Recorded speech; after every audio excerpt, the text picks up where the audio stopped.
Also vielleicht erstmal vorab, ich habe meinen Vortrag in deutscher Sprache geschrieben. Ich habe auch ein Manuskript, deshalb kann ich jetzt nicht spontan auf Englisch switchen. Ich hoffe, das ist okay und ich hoffe, ich bin gut verständlich. Die Folien sind auf Englisch, aber da steht natürlich nicht alles drauf. Das ist nicht meine aktuelle Präsentation. Okay, das macht nichts, das ist die Präsentation, die ich übergeben habe. In der aktuellen Präsentation wäre jetzt noch ein Slide mit meinen biografischen Informationen in Englisch. Genau, ich bin aktuell Privatdozentin an der Universität Hildesheim und leite die pädagogische Arbeit an einem außerschulischen Lernort zu Hannover im Nationalsozialismus. Also das sind sozusagen meine beiden derzeitigen Tätigkeiten. Ich habe 2015 mit einer Arbeit zu Kindern in Ravensbrück promoviert. Das ist sozusagen auch so der erste große Punkt, an dem ich mich damit mit dem Thema beschäftigt habe. Bin Erziehungswissenschaftlerin und habe in meinem erziehungswissenschaftlichen Studium Bachelor, Master und dann Promotion und so weiter, eben immer mich mit der Frage beschäftigt, wie können wir die Perspektiven von Kindern sichtbar machen, sowohl in Geschichte wie auch in Gegenwart. Also das heißt, ich habe mich auch ein bisschen mit partizipativer Forschung beschäftigt, aber mein Schwerpunkt ist schon Kindheits- und Bildungsgeschichte. Habe dann nach der Promotion in einem Projekt zu paradoxer Bildung, also mit dem Titel Paradoxe Bildung, Widerstand überleben gearbeitet, wo wir uns versteckten Unterricht im Konzentrationslager Ravensbrück von einer polnischen Haftgruppe angeschaut haben, anhand von Unterrichtsbüchern, die erhalten geblieben sind und anhand der Zeichnungen, über die ich heute sprechen werde, dazu gleich mehr. Und also quasi daran angekoppelt habe ich einen artefaktanalytischen Zugang zu historischen Kinderzeichnungen entwickelt im Rahmen meiner Habilitation unter dem Titel Materialitäten der historischen Kinderzeichnung. Und das habe ich anhand von 4 verschiedenen Fallstudien gemacht, die aus unterschiedlichen historischen Kontexten entstanden sind, jeweils immer mit Bezug auf Krieg, Gewalt, Konflikt. Einmal zu aus einem jüdisch-arabischen Kunstprojekt am Israel-Museum, Zeichnungen aus 2009, Zeichnungen aus jüdischen Volksschulen in Düsseldorf und Hamburg aus den 30er und 40er Jahren, Zeichnungen aus Konzentrationslagern und dann auch gegenwärtige Kinderzeichnungen von jüdischen Kindern in Deutschland und Israel. Also Sie merken, ich habe mich sowohl historisch damit beschäftigt, war aber auch in einem DFG-geförderten Netzwerk, wo wir über die Frage, wie kann man Kinderzeichnungen in der qualitativen Forschung auswerten, diskutiert haben. Und eben mit einem starken methodisch-methodologischen Perspektive. Das jetzt erstmal zum Rahmen.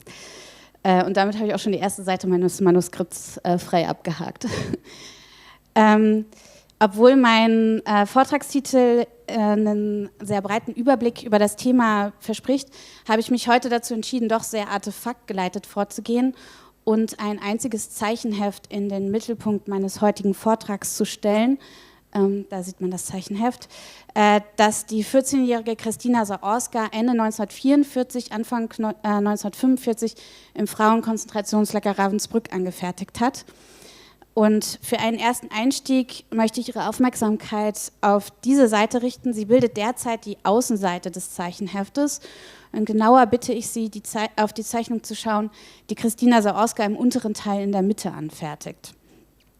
Christina Zaorska zeichnet hier einen engen Raum in Zentralperspektive. 4 dreistöckige Pritschen stehen dicht nebeneinander. An der Decke hängt eine Glühlampe. Während in den unteren Pritschen niemand zu sein scheint, scheinen auf der obersten Ebene Köpfe hervor. Im vorderen Bereich ist eine Person mit Rock zu sehen, welche die Pritschenetage emporklettert.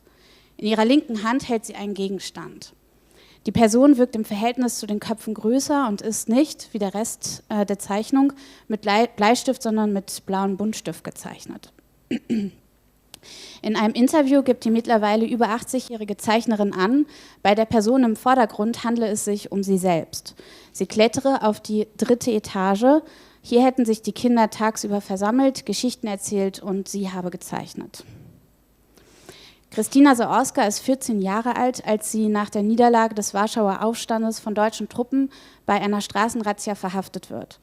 Gemeinsam mit ihrer Mutter wird das Mädchen in das Frauenlager Ravensbrück verschleppt. Mutter und Tochter müssen zunächst im Außenlager Königsberg bei Neumark schwere Erdarbeiten leisten. Nachdem Christina Zaorska lebensbedrohlich erkrankt, wird sie, dann ohne ihre Mutter, zurück in das Hauptlager gebracht. Durch die Hilfe der polnischen Sozialarbeiterin Marta Baranowska kommt das Mädchen dann in den Block 20. In Block 20 ist sie durch die Hilfe in Block 20 ist und das eben durch die Hilfe eines Unterstützungsnetzwerks polnischer Frauen in Ravensbrück eine gewisse Zahl an Kindern unter 14 Jahren untergebracht, die keine Zwangsarbeit leisten mussten. Die Frauen versuchten, die Kinder im Block 20 gezielt zu versorgen und zu schützen. Hier erhält das Mädchen auch das Zeichenmaterial. Neben dem Zeichenheft liegen insgesamt 42 Blatt mit Zeichnungen in der Mahn- und Gedenkstätte Ravensbrück vor. Die Zeichnungen standen nicht nur in Ravensbrück, sondern auch im Arbeitslager Venneberg, wohin die 14-Jährige noch kurz vor Kriegsende gemeinsam mit ihrer Mutter gebracht wurde, und schließlich im Displaced Persons Camp in Emmerich, wo Zaorska noch bis Oktober 1946 blieb, bis sie dann alleine nach Polen zurückkehrte, denn ihre Mutter verstarb bereits in Venneberg. Am Beispiel des Zeichenheftes von Christina Zaorska möchte ich heute erstens zeigen, dass Kinderzeichnungen eine wichtige und aufschlussreiche historische Quelle sind und dass sich zweitens mit dem Blick auf die Materialitäten der Kinderzeichnungen andere Erkenntnismöglichkeiten ergeben. Dazu ordne ich in einem ersten Abschnitt meine artefaktanalytische Forschungsperspektive auf Kinderzeichnungen ein und skizziere in einem zweiten Abschnitt einige Ergebnisse der Analyse. Dabei lege ich einen Schwerpunkt auf das Zeichenheft als kinderkulturelles Artefakt und zeige, wie die Kindergruppe die extremen Verhältnisse um sie herum im praktischen Vollzug des gemeinsamen Zeichnens aneignete. Sie erschufen kollektive Deutungen, die einen gemeinsamen Vergangenheits-, Gegenwarts- und Zukunftsentwurf ermöglichten. Ich werde in meinen Ausführungen auch einige Ergebnisse streifen, die zeigen, dass sich die Kindergruppe dabei auf clandestine Bildungspraktiken der polnischen Frauen im Lager bezogen. Und diese Bildungspraktiken habe ich mit Maike Bader zusammen in dem schon genannten DFG-Projekt zu Paradoxe Bildung, Widerstand, Überleben erforscht. Und auch die Zeichnung von Zaorska war Teil des Projektes und wir haben sie mit interdisziplinären ExpertInnen untersucht. Ich werde jetzt erstmal was zu meinen theoretischen und methodischen Ausgangspunkten sagen. In meinem Forschungsinteresse an historischen Kinderzeichnungen setze ich an einem Desiderat an, das die Kunsthistorikerin Barbara Wittmann 2018 formuliert hat. Sie schreibt, ich zitiere, obwohl die Kinderzeichnung seit den späten 1880er Jahren als Objekt des Wissens von den verschiedensten akademischen Disziplinen entdeckt worden ist, erlangte sie doch nie den Stellenwert eines Gegenstandes der historischen Erkenntnis. Und zwar weder den eines Dokuments der allgemeinen Geschichte, noch eines Objekts der Kultur- und Kunstgeschichte. Zitat Ende. Barbara Wittmann zeigt in ihrer Studie, wie sich die Kinderzeichnung von 1880 bis 1950 als wissenschaftlicher Untersuchungsgegenstand in der Psychologie und Pädagogik etablierte. ForscherInnen verbanden damit die Hoffnung, über Kinderzeichnungen Einblicke in das Erleben und die Entwicklung von Kindern zu gewinnen und diese kontrollieren zu können. Wittmann beschreibt dies als Teil einer komplexen Wissensgeschichte, in der sowohl pädagogische Steuerungsinteressen als auch das Interesse an den Perspektiven der Kinder wirksam wurden. Neuere Forschung zur Akteurinnenschaft von Kindern knüpfen daran an. Die Ambivalenz zwischen Inbesitznahme von Kinderzeichnungen im Zeichen der Wissenschaft und dem Potenzial einer akteurszentrierten Forschung stellt aber nach wie vor ein zentrales Moment quellenkritischer Reflexion in der Forschung mit Kinderzeichnungen dar. Und das ist ja jetzt auch heute durch die Vorträge, hat sich das sozusagen durchgezogen, immer die Frage, wie können wir uns diesen Quellen eigentlich nähern, um ohne unsere eigene Perspektive darauf überzustülpen. In meinen Forschungen nehme ich eine solche Perspektive auf die Agency von Kindern in der Kindheitsgeschichte ein, allgemein bezeichnet als Geschichte der Kinder oder Children's History. Dazu schließe ich an alltags- und kulturgeschichtliche Ansätze an und ein zentraler theoretischer Bezugspunkt ist für mich das Konzept der Kinderkulturen, das Pia Schmidt als forschende Perspektive auf die kulturellen Praktiken von Kindern beschreibt. Mit dieser Perspektive auf Kinderkulturen lassen sich sowohl die gesellschaftlichen, kulturellen und institutionellen Rahmenbedingungen untersuchen, durch die kinderkulturelle Praktiken möglich werden und in denen sie tradiert werden, aber eben auch die spezifischen Ausdrucksformen und Bedeutungen, die Kinder innerhalb ihrer Gruppe selbst hervorbringen und die quer oder vielleicht auch im Widerspruch zu denen Erwachsener laufen können. Eine Forschung mit Quellen aus Kinderhand ist häufig dem Vorwurf ausgesetzt, sie setze der Illusion auf, so etwas wie die authentischen Stimmen von Kindern aus der Vergangenheit einfangen zu können. Denn gerade Ego-Dokumente von Kindern stellen Forschende vor spezifische Herausforderungen und die stellen sich eben für visuelle Quellen von Kindern nochmal spezifisch. Das betrifft zum einen die Frage der Entstehung und des Erhalts. Nicht alle Kinder hatten zu jeder Zeit die Möglichkeit, Quellen von sich zu hinterlassen. Die wenigen Quellen, die erhalten blieben, müssen aufgefunden und durch die Forschung als historische Quellen ernst genommen werden. Und schließlich gibt es Schwierigkeiten bei der Interpretation. Oftmals sind die Entstehungskontexte unklar. Oftmals wissen wir nicht einmal, wer die Verfasserin der Quelle war. Und das macht es eben alles schwierig. Und hinzu kommt, dass nicht alle Ego-Dokumente, in meinem Fall die Kinderzeichnungen, auf den ersten Blick Informationen zu den historischen Ereignissen liefern, die im Fokus der Forschung stehen. Bei Zeichnungen und anderen visuellen Quellen kommt hinzu, dass ihre bildliche Sprache, und darauf haben die Visual Studies immer wieder hingewiesen, mehrdeutig ist und sich bedingt durch die ikonische Differenz einer eindeutigen Interpretation entzieht. Forschende müssen also mit Unsicherheiten und Ungewissheiten umgehen, die sich möglicherweise nicht aufklären lassen. Und eben darin liegt eine Gefahr, Kinderzeichnungen für die eigene Interpretation zu instrumentalisieren. Mit dem artefaktanalytischen Vorgehen versuche ich, diesen Herausforderungen nachzukommen und schließe an Wittmanns Forderung an, die Kinderzeichnung als historische Quelle zu differenzieren und in ihrem Erkenntnispotenzial zu erschließen. Dazu untersuche ich Kinderzeichnung als Teil materieller Kulturen, also ich schließe an Theorien der materiellen Kulturen an und verstehe sie dezidiert als kinderkulturelle Artefakte, die aus situierten, ästhetischen Praktiken der Auseinandersetzung mit Welt hervorgegangen sind. Damit interessiert mich zum einen, welche Erkenntnisdimensionen Kinderzeichnungen über die bildliche Ebene hinaus haben, und zudem lege ich einen Schwerpunkt auf die Kontextualisierung der Zeichnung, beziehe also in der Analyse sehr gezielt die spezifischen kulturellen, sozialen und politischen Zusammenhänge ein, in denen die Zeichnungen entstanden sind, in denen sie erhalten wurden und in denen sie auch in wechselhaften Gebrauchskontexten eingebunden waren. Und dazu zählen dann auch eben erinnerungskulturelle und politische Diskurse, in denen sie eingebunden waren, sowas wie Ausstellungen, Erinnerungsprojekte oder auch juristische Verfahren. Methodisch orientiere ich mich an Ansätzen der materiellen Kulturen, insbesondere der praxeologischen Artefaktanalyse und der Objektbiografie. Im Zentrum steht dann die Frage nach den Materialitäten der Kinderzeichnung, also nach deren materieller Beschaffenheit, sowie die Nutzungsspuren und die Nutzungsspuren, die Hinweise auf Entstehungs- und Verwendungszusammenhänge geben. Und es wird jetzt gleich konkret. Ich gehe dann in der Analyse auf verschiedene Punkte ein. Also warum habe ich mich eigentlich für dieses Artefakt entschieden angesichts meiner Fragestellung? Was sind die materiellen Eigenschaften, Darstellungen, Schriftzeichen, die Biografie des Kindes, Entstehungszusammenhang, Rezeption und Bedeutung und schließlich eben dann die Ergebniszusammenführung unter dem Aspekt der Alltags- und Kulturgeschichte der Kinder. Ich werde nicht auf alle diese Aspekte eingehen können, sondern werde nur Ausschnitte der Auswertung präsentieren können und werde mich dabei vor allen Dingen eben auf die Frage nach den kinderkulturellen Praktiken konzentrieren, in die das Zeichenheft eingebunden sein könnte.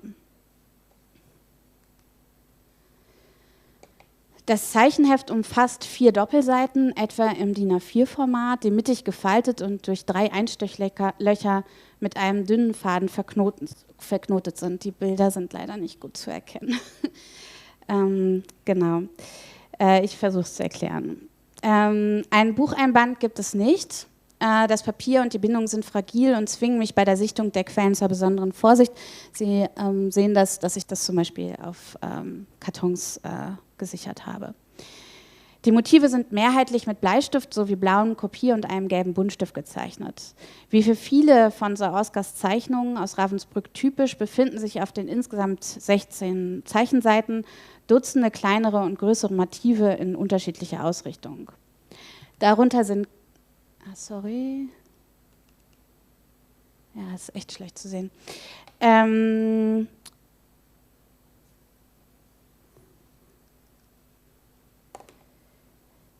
Darunter sind Kleidung und Alltagsgegenstände, Tiere und Pflanzen sowie Frauen- und Mädchenporträts. Vereinzelt sind es auch Männerporträts von Kopf und Ganzkörper. Einige von ihnen sind in Bewegung oder szenisch in sozialen Konstellationen dargestellt. Manche der Zeichnungen wirken wie Studien, um die eigene Zeichenfertigkeit zu schulen, andere regen Narrationen an und beziehen sich auf Geschichten, Traditionen oder Märchen. An wenigen Stellen sind polnische Texte auf das Papier geschrieben. Zudem sind 3 Nummerierungen auf dem Papier notiert, die den späteren Archivierungsprozess protokollieren. Ich habe schon einiges zur Biografie von Krystyna Zaorska gesagt, möchte jetzt aber noch einmal ganz kurz was zur Entstehungssituation auf der 3. Etage hervorheben. Der Block 20 bzw. die 3. Etage scheint der Kindergruppe eine gewisse Sicherheit vor der allpräsenten Gefahr im Lager geboten und ihnen Momente der Kreativität eröffnet zu haben. Die 3. Etage taucht aber auch in Erinnerungen damals erwachsener polnischer Frauen auf. Hier hätten sich Menschen unterschiedlichen Alters versammelt und geheime Bildungsformate organisiert. Und auch Krystyna Zaorska erinnert sich später daran, Unterricht durch Frauen erhalten zu haben. Am Ort der 3. Etage verschränken sich also die Zeichenpraktiken der Kinder und die Bildungspraktiken der Frauen alltagspraktisch. Und wir können zeigen, dass die Kinder sich in ihren kinderkulturellen Praktiken an denen der Frauen orientierten. Den Punkt werde ich jetzt nicht ganz so stark machen können. Ich komme nun zum Punkt, das Zeichenheft als gezeichnete Spur kinderkultureller Praktiken. Wir können sehen, dass die Zeichnungen prozesshaft entstanden, Motive ergänzt und nebeneinander variiert und mitunter auch korrigiert wurden. Es wurden unterschiedliche Stifte verwendet. Sie überlagern sich teils und sind unterschiedlich auf dem Blatt ausgerichtet. Dies gibt Hinweise darauf, dass die Zeichnungen im Gespräch Stück für Stück entstanden und das Papier teils gedreht wurde, um es für die BetrachterInnen auszurichten. Auch die Zeichnung der Pritsche legt nahe, dass die Perspektive möglicherweise später entstand und auch das Selbstporträt mit einem anderen Stift zu einem späteren Zeitpunkt ergänzt wurde.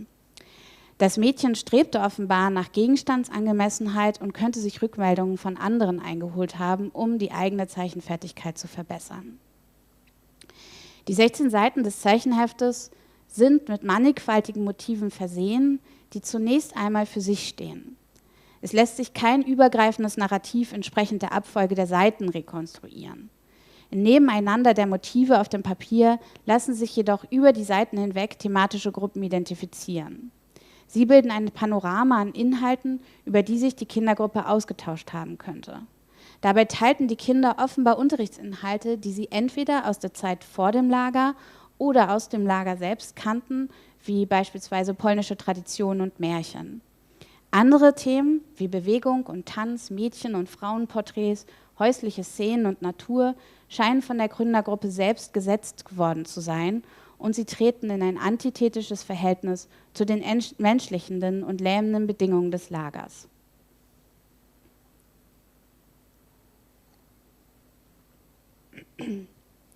Die Vielfalt und die Individualität der Zeichnung sowie der ausgearbeitete Zeichenstil von Krystyna Zaorska zeigen, das Zeichenheft hatte nicht nur den bloßen Nutzen des Zeichenlernens, sondern war für das Mädchen und die Kindergruppe von hoher Bedeutung. In den retrospektiven Aussagen Zaorskas in einem Interview 2006 wird deutlich, dass das Heft aus einem interaktiven sozialen Geschehen kollektiver Alltagspraktiken des Erzählens entstand. Die Kinder zogen sich tagsüber am Ort der 3. Etage zurück und Krystyna Zaorska setzte ihren eigenen Aussagen zufolge Wünsche der anderen Kinder um. Dabei scheint sie, und das lässt sich anhand der Zeichnung nachweisen, die Rezeptionserwartungen der Kinder antizipiert zu haben, denn sie variiert ihren Zeichenduktus immer wieder. Vor diesem Hintergrund fasse ich das Zeichenheft als materielles Zeugnis kinderkulturellen Widerstandes. Im Erzählen und Zeichnen entwarfen sich die Kinder als gestaltende und sich bildende Subjekte. Dies wurde möglich durch ein soziomaterielles Arrangement und hier, das ist ein Begriff, den ich sehr dicht an den materiellen Kulturen entnommen habe. Also es wurde möglich durch das soziomaterielle Arrangement von Blatt, Stift, Papier, den Kindern und dem Ort der 3. Etage. Das Zeichenblatt wurde zu einem kommunikativen Raum, den die Kindergruppe gemeinsam durch ihre Ideen und Wünsche ausgestalteten. Die Praktiken des Erzählens und Zeichnens eröffneten dabei Imaginationsräume, in denen die Kinder geteilte Vorstellungen von einem Leben vor, im und nach dem Lager entwarfen. Auf diese Weise schuf sich die Kindergruppe um Krystyna Zaorska an einem Ort, der eigentlich zur Passivität zwang, eigene Handlungsräume. Und dies umfasste gerade auch die körperliche Dimension von Handlungsmacht in der zeichnenden Handlung in Akko. Durch den Entwurf kollektiver Vergangenheits-, Gegenwarts- und Zukunftskonzepte vergewisserte sich die Kindergruppe zudem eines geteilten Erfahrungshorizonts. Die Kinder kamen mit sehr unterschiedlichen Erfahrungen ins Lager, haben womöglich kaum ein Leben außerhalb des Lagers kennengelernt. Und das Memorieren, das auf das Papier bringen einer Welt außerhalb des Lagers, kann dann als kollektiver Kampf gegen den Verlust der Erinnerung an eben dieses Leben außerhalb des Lagers verstanden werden. Und das unterstreicht nochmal mehr die Bedeutung der Zeichnung als altersübergreifend geteilte kollektive kinderkulturelle Praxis.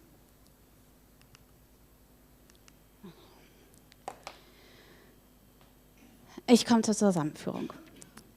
Die Analyse, die ich jetzt in aller Kürze skizziert habe, geht artefaktgeleitet vor, geht also von der konkreten Zeichnung und ihren materiellen Eigenschaften aus und entwickelt davon ausgehend Fragen und Thesen zum Entstehungszusammenhang sowie den Gebrauchs- und Rezeptionspraktiken.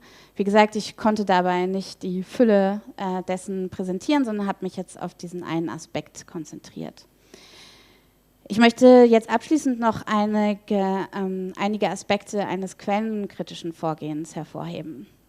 Die Forschung mit historischen Kinderzeichnungen erfordert meines Erachtens, und ich denke, das gilt eben auch für also die meisten Ego-Dokumente von Kindern, stets eine Reflexion der eigenen Forschungspraktiken. Forschende nähern sich Kinderzeichnungen jeweils mit einem spezifischen Erkenntnisinteresse und wenden in ihrer Untersuchung ausgewählte Methoden an. Dadurch begrenzen sie, und das gilt für das Visuelle, den Bedeutungsüberschuss des Bildlichen und schlagen methodische sowie theoretische Ordnungsschemata vor. Diese Situiertheit des erzeugten Wissens ist intersubjektiv nachvollziehbar darzulegen und bringt es mit sich, die bestehenden Unsicherheiten und Lücken offenzulegen. Der Erkenntnisprozess pendelt in der Ambivalenz zwischen dem Bemühen, ausgehend von den Kinderzeichnungen Wissen über die Vergangenheit zu gewinnen, und dem Bewusstsein, niemals zu endgültigen Erkenntnissen zu gelangen. Um das zu beschreiben, verwende ich auch die wissensphilosophische Figur der Spur nach Sibylle Kremer, die, also ich habe in einem Artikel also diese Spur nochmal ergänzend zu der klassischen historischen quellenkritischen Analyse rausgearbeitet, aber das konnte ich jetzt hier auch nicht weiter ausführen. In dieser Weise verstehe ich das Zeichenheft von Krystyna Zaorska als materielle Spur einer vergangenen kulturellen Praxis, die sich in komplexen historischen Kontexten vollzog. Als solche ermöglichen sie eine forscherische Annäherung an clandestine kinderkulturelle Praktiken. Diese weisen, und ich bin sofort fertig, und das wäre dann aber eben nochmal ein anderer Vortrag gewesen, Verbindungen zu clandestinen Kultur- und Bildungspraktiken polnischer Frauen in Ravensbrück auf, die wiederum an Traditionen clandestiner Bildung als Widerstand gegen Besatzung in Polen anschlossen, unter anderem die fliegenden Universitäten. Und damit weist das Zeichenheft weit über den Raum der 3.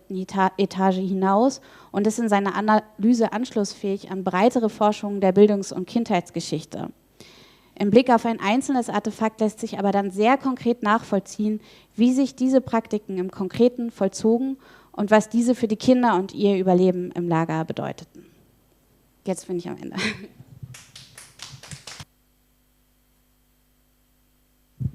Thank you very much. I just learned Joanna is already our last speaker for today.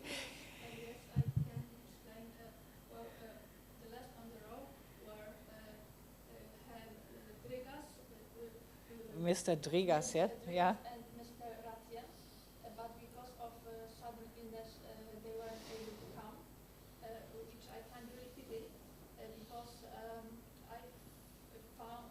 find found their presentation really fascinating. I came across it should be about a collection of pictures of children from the First World War that are located in a quite local and very little known museum in Hamburg, but they are already a part of UNESCO cultural heritage. Okay. So it's a pity they couldn't come and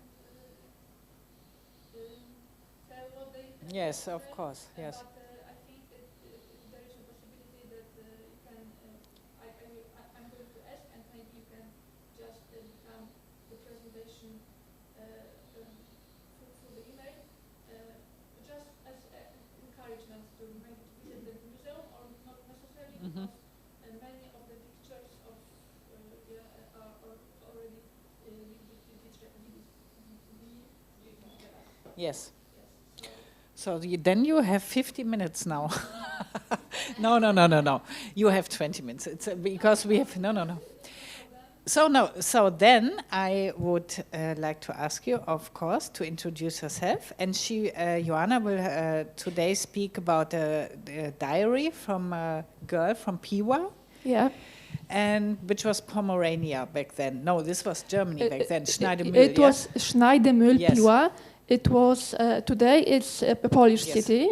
It's a part of so-called regained territories. But back then, it was a part of so-called province Posen. Okay, so then you can start to introduce yourself, so that we know how this fits into your research. Well, it fits. I must say, after hearing all these wonderful speeches and papers, I am a little bit shy because ego documents aren't really a field of my interest or research, my field of research is the history of Eastern and Western Prussia, because I originally come from there. It's my Heimat, as the German would say. It's it's the same Woiwodschaft, Igor, as Olsztyn, yes, because my hometown is Elbląg. So yeah, it's quite near, and it was a former province of Eastern Prussia. But nevertheless, Schneidemühl was also a former German city. Thank you very much. What else to myself? I graduated from University of Łódź in knowledge about the German culture, history, not necessarily language, also language, but more history, culture, and so on. And my doctoral thesis, I was very loyal to my hometown and my Heimat, my doctoral thesis were about cultural and scientific German, of course, societies, associations, because there was a movement back then in the 19th century and until the end of the Second World War, where this society movement was really a German phenomenon, something very typical for all the parts of Germany. So it is all about me, and now I hope I manage this because I am totally hopeless about technical stuff. Oh, okay, it's the type. Oh, so I think I become a little bit backwards because what you can see here. Well, maybe I would start by asking. I could bet that nobody of yours, probably including me, a few years ago, have ever heard about Pite Quo. Pite Quo or Elfriede Quo, her full name was Elfriede Alice Quo. Pite Quo, it's a cozy name, and it's a Polish edition of the book of her diary, and it was edited a few years ago in Schneidemühl in Piła, and it was quite an event. Also her first edition was, of course, German edition, and it appeared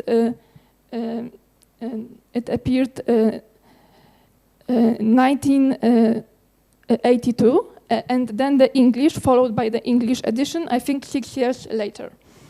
So the book is now available in 3 languages, although I must say the English I was hoped to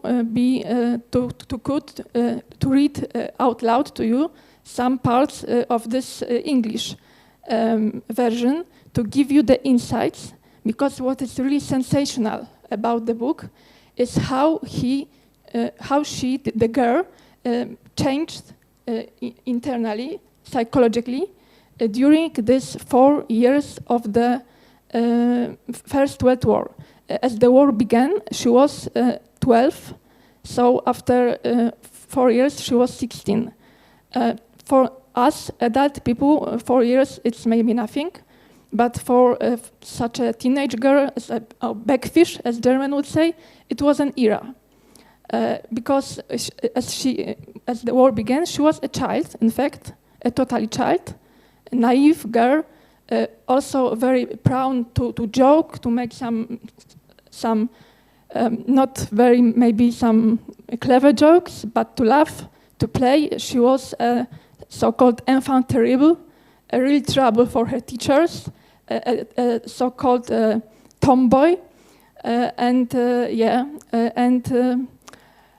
while reading this, we can really observe how she changed inside, how her views on the war changed, and the reason why I show you these pictures is the fact that she then became a very famous, maybe not very famous, but if I ask, for example, who of you have heard about Joe Mihaly? Joe Mihaly. That was her artistic pseudonym. And maybe some people who are interested either in dancing, arts, but also women movement after the First World War, during the Weimar Republic, and or also about women who were engaged against the Nazi regime, they could definitely have heard something about her, but probably as Joe Mihaly and not Peter Quo. But so these are some iconic scenes from her dances. She was so-called expressionist or even political dancer, also actress, and I hoped, but I really couldn't find. I hoped to show you, as I said, these dances are really iconic, but there are some of them who show even more her Pacific way of view that resulted directly from her experiences described in their diary. And so one of these dances was a vision of wars, for example, and the other prosecution of Jews. It's very significant, I think. And now I would like to ask Marek to play a very short film, about 2 minutes, I think, from YouTube, to give you just a short insight of the life in Schneidemühl during this time. 12-year-old Elfriede Kur is growing up in Schneidemühl in the province of Poznan. The girl lives with her grandmother and attends the small town school. Schneidemühl is located on the eastern edge of Germany. The border with the part of Poland annexed by Russia is only a few kilometers away. Like many school children across Europe, on August 1st, 1914, Elfriede begins to keep a war diary.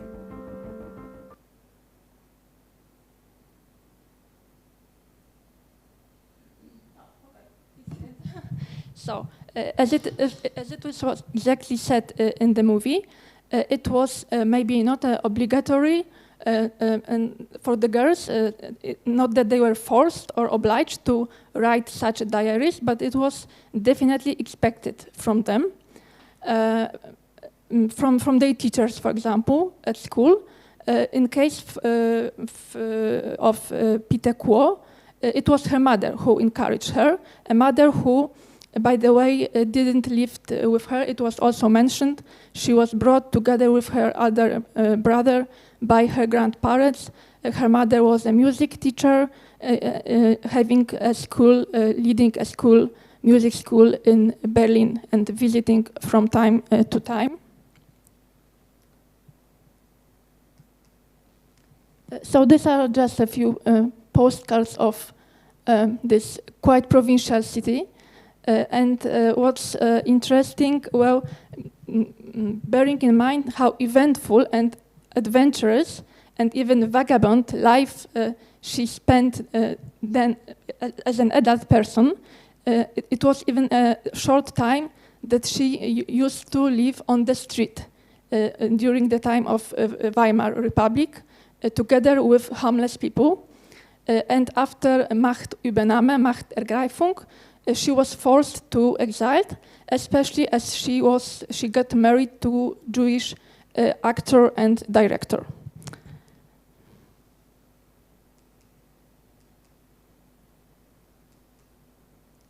So these are just a few family photos. Peter, it's quite significant. I mean, this picture of her with this kitten, because she was really very fond of pets and animals.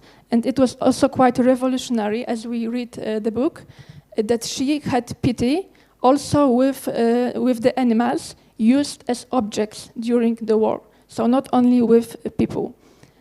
And the second picture that is also here on the cover of the book is the family photo, a family picture. As I mentioned, so at the beginning, her diary is quite typical. Very childish, naive, as it was expected from the girls at her age then. So it was to praise the heroes, German heroes, the heroism of their fathers, brothers, or sons, or uncles, but also to describe some duties they became during the war. So they were also expected to be some still heroines. For example, Peter was helping her mother, her grandmother, because she was raised by the grandmother, in the so-called soup kitchen in the railway station in Schneidemühl. So as the trains with German soldiers passed the city, they were offered a warm meal, a warm soup, probably also a warm smile or a warm word. Didn't probably help much, most of them, but nevertheless. And with the time, we can see very significant progress in her remarks and also in her style of writing. And quite revolutionary, it was probably the fact that in Schneidemühl there was a camp for caught soldiers, enemy soldiers, especially Russians, but also from France, from Belgium, and from England also. The mortality in this camp was very high, and it was quite unordinary. She became, together with her best friend, of course they couldn't have access to these soldiers that were kept there, but they were, as was said, the mortality was very high, and they were buried in various places, various cemeteries in Piła, and they decided, she and her best friend, to honor their graves with flowers, with bouquets of flowers, and that was probably this most revolutionary point in her life. And then it just began via a snowball. She started to have some doubts, even a kind of religious doubts. Like, of course, in Piła there were then 7 churches, maybe not churches, temples, but there was also a synagogue, although most of the Jews were quite Germanized and they led quite a German lifestyle, probably even rarely visiting the synagogue. 2 of the churches were Catholic and the other were of course Protestant. And there were of course sermons and prayers für Kaiser und Vaterland. And she started to overthinking. There is only one God, and in every church, in every country that is involved in this terrible conflict, named after it ended the Great War, because people used to live such terrible thing could never happen before. What a naivety. But nevertheless, she started to think there is one God, everyone is praying for a victory of my country, so how it is possible and how God should know, and which right do we have to believe and to count that he's going to help our country and our soldiers. So that was really quite revolutionary. And yeah, as I mentioned, the book is available in 3 languages, and I really encourage you to read one of this version, who is the closest to you. I mean, in the aspect of your language. The English version, as I said, is not quite really easily accessible, but I think in an antique bookshop could be bought. As it was, as I mentioned, when it was edited in Piła a few years ago, it was really a sensation. She became a kind of unofficial but honor citizen of the city. There were some school plays about it, or even to find on YouTube. Some chapters are read from this Polish edition, and it's really great edition addressed to the Polish readers. So some things had to be explained. Yes, and it's also very rich on pictures yes. I only would like to mention on the other. I'm not going to elaborate on her adult life. As I mentioned, she was a very untypical, brave, courageous woman. She became a member of a communist party, and it was a kind of a natural consequences of what she described here, because most of people of anti-war views back then just joined communist parties because they didn't see any other alternatives. If you would like to discover more about this incredible woman, there are a few main places with her legacy. Her writings are to find by Thomas B. Schumann, who is an editor of her book. And the legacy connected with her activity as a dancer, as an artist, is to find Deutsches Tanzarchiv Köln. And I would like to end with one quotation only, because, as I said, on one hand, it was quite normal and expected for the girls at her age back then to write such a diaries, but probably most of them were totally not valuable, and they were just lost during the war or just thrown away later. But what she wrote, it was a real book, not just a naive a diary of a naive, unexperienced girl. But at the beginning, yes, but it became a real book. And I would like to end my presentation with a quotation, because she also lost her manuscript for a long time. And she found it quite accidentally after her brother's death, he didn't die during the war, much later, and she was just organizing some papers, going through some family papers, making some orders, and she came across on her own manuscript, and it was, as I said, it was published in German in 1982, and the quotation is a comment from the publisher's reader.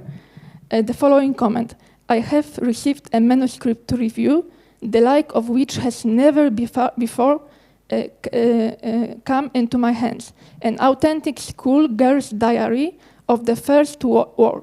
It's a historical document and at the same time a human kaleidoscope." So thank you very much for your attention. I hope I gave you inspiration to read either her diary, teenage diary, or just to also get some acquaintance with her and her life as an adult, with her career, with her political also engagement and so on.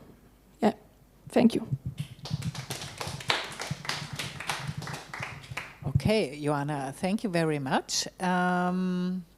So if there are there any questions at this moment? So otherwise I would start. I would start from the end, because I would be curious to understand how you said it's very impressive, how she changed.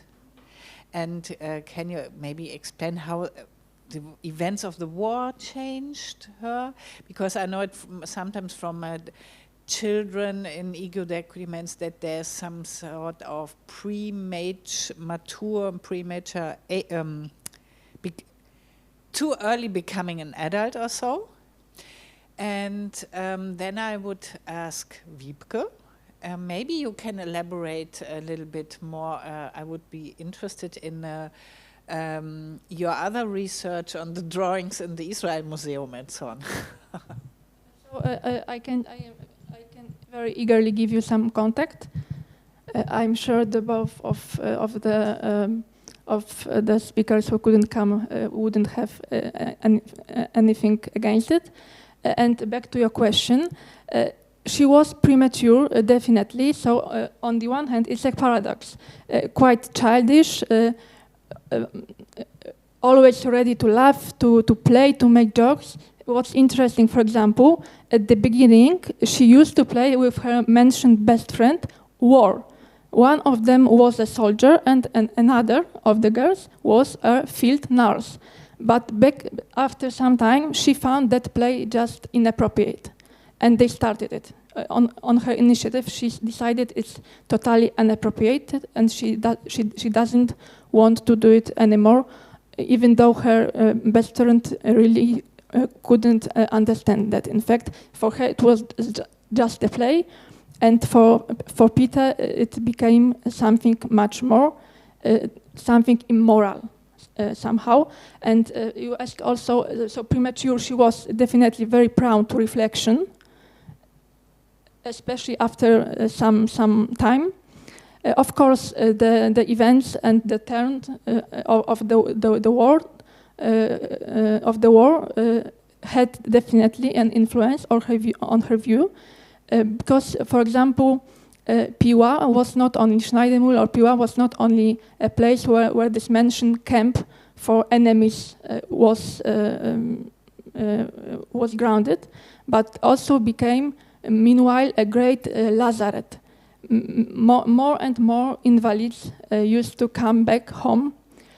She described, for example, a friend of her, a son of a neighbor, I guess, who came, I don't want to lie, but without a leg, or without two legs even. And it was also a place, Piła, where military planes were produced. And because of the fact there were many pilots also from Piła, and during the time, almost every week a new tomb with a dead body of a pilot from Piła came home. So yeah, so I think there are many aspects that influenced her that way. Other, on the one hand, her own maturity or even prematurity, as you said, but on the other hand, these events, and also the way how she observed this event without with trying to be objective, not trying to find excuses that they are our enemies who want to kill us and we should kill them. It became obvious to her that death is always evil, and it doesn't really matter if it is a death of a German soldier killed by a French soldier on the battlefield, or, for example, a death of a Russian war prisoner in the camp. For example, it is quite shocking, she described such a situation about an execution in the camp. There was a married Belgian couple, and they were executed under the suspicion they were spies. It's probably a very now it's not possible to prove if it is if it was true or not, but I think we can easily imagine and guess that the life of so-called enemies during the war, by any wars, meant just nothing. It was enough an anonymous letter, a gossip, or just the fact they were foreigners, and it was enough to send them, this couple, for a merciless death. And she also describes this in the diary. Yeah. Verstehen alle Deutsch? Ja? So, okay. Also für mich ist es wesentlich einfacher, auf Deutsch. Okay, so then I tried in English. So I was in Israel for 6 weeks and was observing a project called Bridging the Gap at the Israel Museum in Jerusalem, and it's a coexistence project with 12-year-old children from Eastern Jerusalem. So from Eastern Jerusalem and Western Jerusalem, and it's running every year. And I was there 2019, and the leader of the project. So I told the leader of the project I'm interested in historical children's drawings, and he said, "So I have some in my office." And I did an interview with him, and he get them out in a plastic tüte, a plastic bag, right? So please speak in German if you prefer. It's okay. In a plastic bag, and I explained this very in detail because it was a very interesting moment when he gave me the drawings. Because he really did it with a story behind. So he told me this project is very important because the children get in contact with each other, the Palestinian and the Israeli children. And then he gave me the drawings. And the drawings were from 2009, when there was a military operation in the Gaza Strip. And many of the drawings show very brutal scenes, as you can guess. And for me, it was not very interesting what is on the drawings, but what they meant for the project leader. So he has the drawings since 2009, and he used them. No, I have to explain another thing. The drawings were done after a pause of the project because the project didn't run after the military operation, and then they get in contact with the children and said, "Please come to the project back." I think there was a break. A month or something like this. I don't know. And they called the children back to the project and didn't knew how to speak with them and how to get them in connection. So it's very, very topic of today. And then they did the project hour, and afterwards, first they asked them to draw the drawings. Then they did the project hour, and afterwards they pinned the drawings on the wall and asked the children what they think. And afterwards, he used the drawings to get connection between Israeli and Palestinian teachers, to have an emotional conversation about how to get in contact with each other. And so I didn't analyze the drawing depictions, but how they get vehicle for in the teaching program. Yeah. Okay, so are there other questions, please? Yes, I have a question to Ravensbrück and the drawings. Two questions.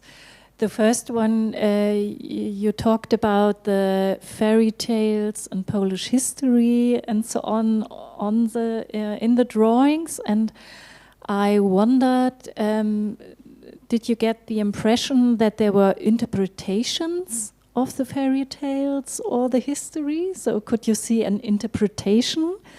This is the first question. And the other, you said it's important for you not to interpret everything, you know, so this is that, this means that, and this means that. What would you say when you have the booklet?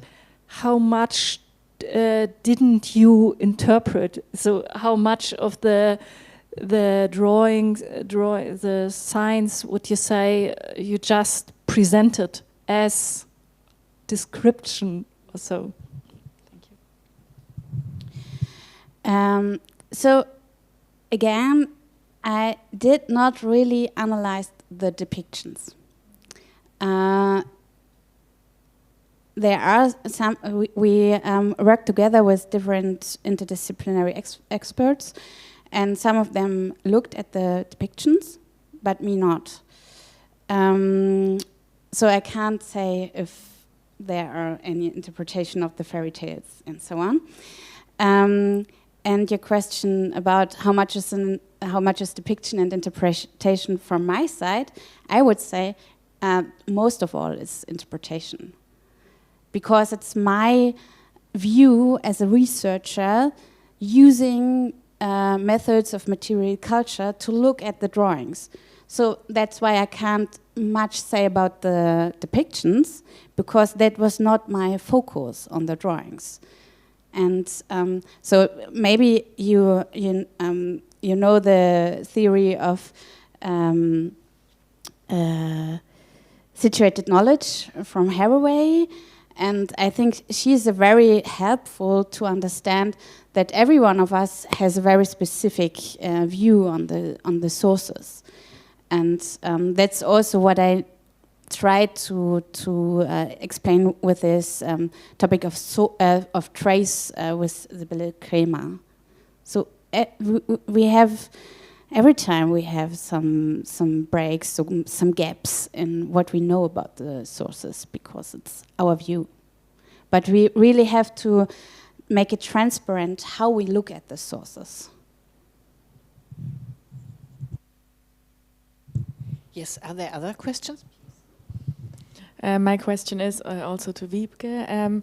In the steps that you showed, like what you're doing when you do your research, there was also the topic of biography, and I just wanted to ask, like, how often do you find out about the biography of the children, and how do you handle it if you find nothing at all, like not even maybe the gender, not even yet, like how much do you need to actually interpret like visual source by children, like a drawing? And can you do it without any biographical information? How do you do it? Yeah, we just talked about one case from a girl from Düsseldorf. It is a drawing from a girl which was in the class of Jule Levin at the Volksschule in Düsseldorf from the 1930s, 1940s. This drawing is from 1937, and I was there, wanted to and looked for 1 or 2 drawings just to try to work with this artifact analysis, and I chose this drawing from Edith because there was a paper and there was written "Fate Unknown," and this was for me very interesting to ask, what can I do with a drawing when there's no information about the girl. And during my research on the drawing, in some databases, it became clear that the year where Edith was born was wrong. So I found out that she luckily escaped by Kindertransport to Great Britain. And the fate was unknown, and then the drawing helped to understand her biography a little bit better.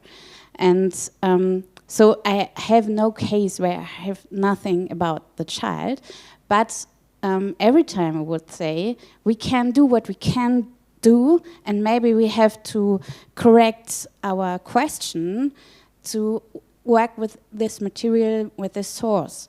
And it's very, very important to use the sources we have and try to work out as much as we can. And maybe there are there's many unknown about it, but we can write that it's unknown.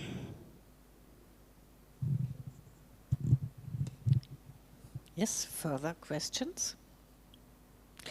I have another question to Wiebke, but maybe also to the others, because I find myself sometimes wondering, for example, if I read a diary from 1930 or 40 or whatever, and then, of course, I have specific ideas, what was meant, and so on.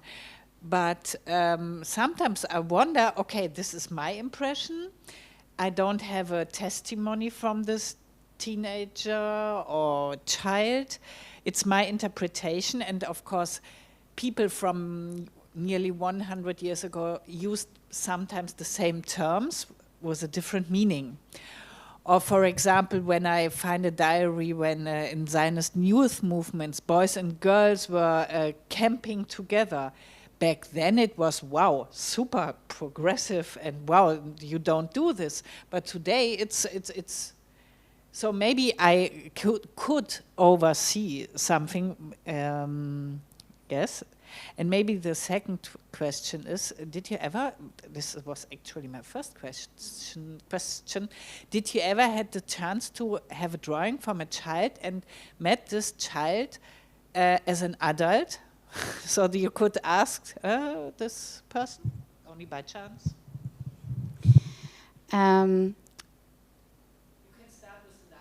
Yeah. Yeah. No, but in the case of I met Christina Zaorska, but did no interview with her.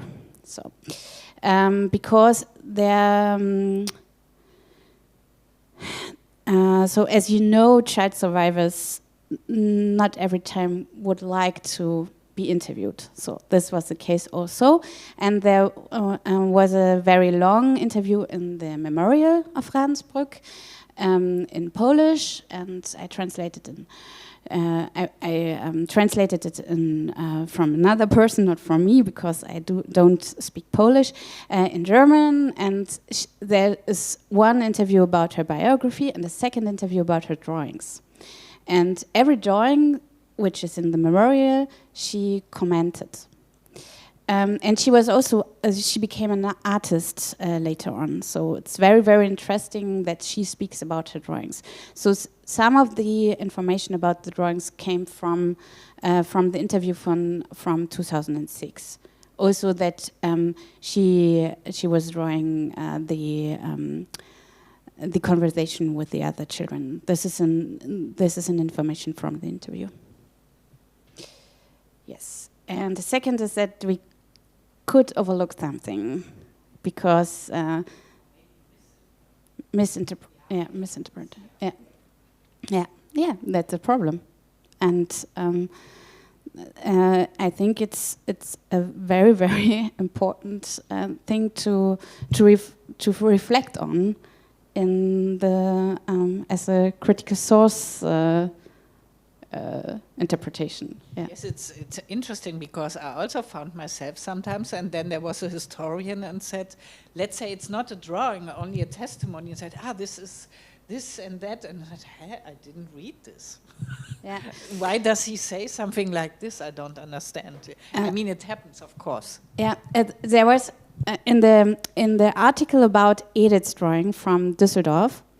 It was a drawing from an elephant, and I gave it to a journal, and there was a review progress, and one of the reviewers said, "It's just a drawing of an elephant. Not very important for historical research." Yeah. So we have very different views on this drawing. Are there other questions? I have a question to Joanna, because I thought you said the diary was published in Poland in 1982. No, in Germany. In Germany. And when in Poland? Let me Earlier, I just see. think, yes? It was a few years ago, and the exact date is. It must be written somewhere here, I guess.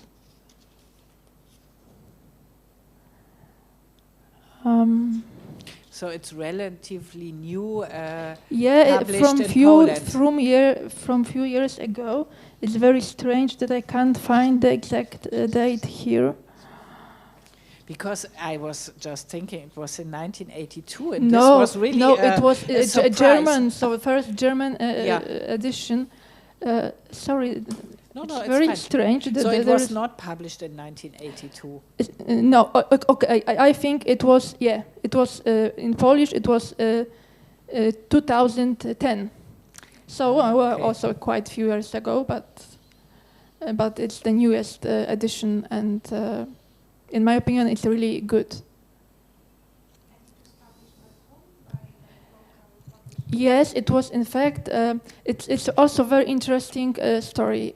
In fact, because I suppose that they unfortunately have translated it not on the basis on German original, but from this English version, and it became with that way that the local museum of Piła normally it is quite.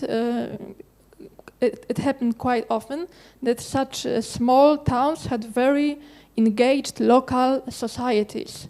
And there is also a very active society of friends of Piła or something like this.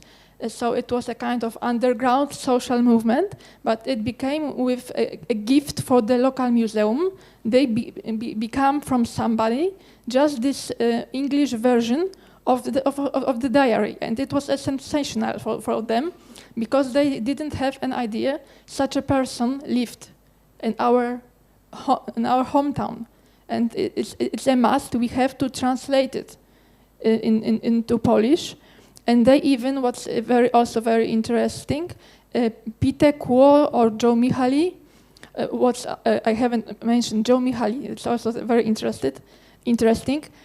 She was a great friend of any unprivileged people like Jews and others, but also Piła, the majority of inhabitants were of course Germans. That was that's without a question. But for example, a Polish element was quite vivid and numerous also there. There were some choirs. Polish choirs, associations, but there was also a group of Sinti and Roma children, and Pite used to play with them. So she really had relatively much freedom for a girl at her status, at her age, and so her grandparents were really liberal, clever, smart people, I would say. So she was playing with them, and even she stood up for these children when they were treated badly. And Joe Mihaly is just a gypsy pseudonym, and even in her adult life, standing for the rights, for human and citizen rights of Sinti and Roma people in Germany was one of her obligations. She felt obliged to do this. Yeah. But she herself was not Roma, of course. No, absolutely not.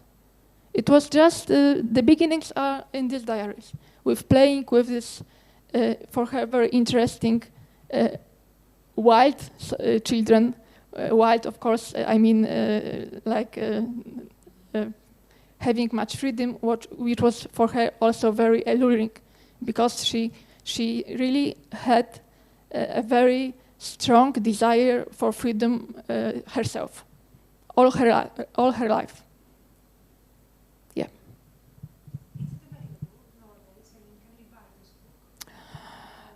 Probably it will be the best to ask the museum, yes, or. Mm-hmm.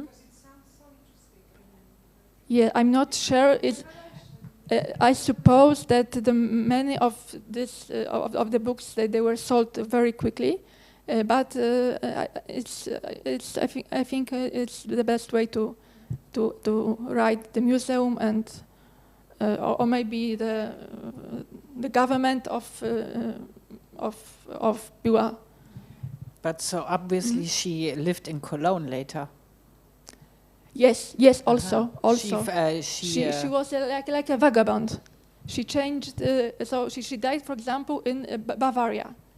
So she was exiled. She had to go to Switzerland, but she came back to Germany, and mentioned. I also wanted only. So she had a daughter, and the daughter was invited by the museum of Piła on the occasion. Yeah. So yeah.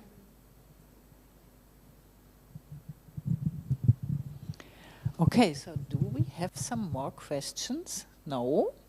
So then we can have the final discussion in case there is a need. We have. There's a.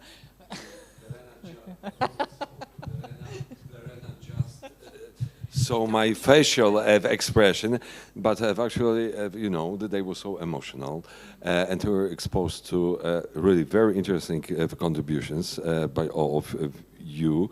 So I would suggest that we would stay in touch, because we are going to publish some of the papers if you are ready to deliver them to us. Well, there are two possibilities actually: to publish a conference volume, or just if we wouldn't be ever able to collect enough contributions from you, just to publish your papers in our journal, which is called Historie, so in plural, and which we publish in German, but also in English. So please stay in touch with us. Joanna will stay in touch with you, and just will keep you updated how the process of publishing is going on. It depends on the finances, of course. But before the end, I'd like to give an opportunity to Verena and to Joanna to say a couple of words. So please move to the table, perhaps, that we can. This is important for Marek, because he's recording the whole meeting. Just I join you now. Yeah. No, but I think I would like to thank you again, Joanna. You are the spiritus movement of this. No. Yeah. But I think if there are not enough papers, there are enough authors who were not with us today. So there might be some others. So, yeah, okay. So I would like to thank you again, and of course you, so for the collaboration and all the people who joined us. I don't know if there's still some people online. I guess not. And I don't have so much to say. I will not join you for dinner, unfortunately. I will tell you now, it's not maybe for the recording why. No, but yeah, and I think what I thought today is that it might be a great idea somehow to think over it, what you mentioned earlier, the other Verena. So maybe, I mean, I think these children's ego documents have the, it's a challenge, but maybe also the potential to develop something didactical or something, I don't know, or something online, I don't know. Together, yeah, please. I'm afraid I don't have much to say apart from what I said at the beginning, but it was really, really impressive and inspirational. And let me maybe also just to say a short thank you for, well, of course, all of you, but also for my colleagues. The most of them aren't here, but I'm very thankful for their help during their preparations. Really, and Rafał for being here from the beginning and for your help. I really appreciate this. And last but not least, for our technical support, it was yeah.